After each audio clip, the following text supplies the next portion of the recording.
Hi friends, it's Stephanie from the Wings of Change. Today is Giving Tuesday, and I'm asking from my heart for your support. My mission has always been simple: to help people understand how pollinators and native plants affect everything. Drought, fire safety, soil health, our food, and our everyday well-being.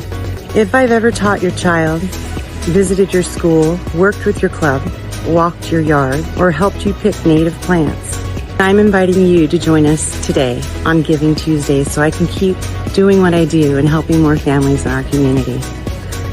Fallbrook, Escondido, Valley Center, Rainbow, Menifee, Temecula, Santee, gosh, it goes all over, Beaumont.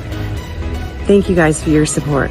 Together, we've built pollinator gardens, restored habitat, taught thousands of kids, and helped people make their land healthier, more resilient, and connected to nature.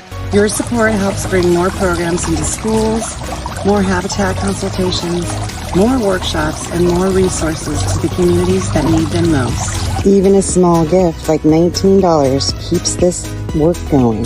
If Wings of Change has inspired you, taught you, or helped you in any way, I'd be grateful for your support today.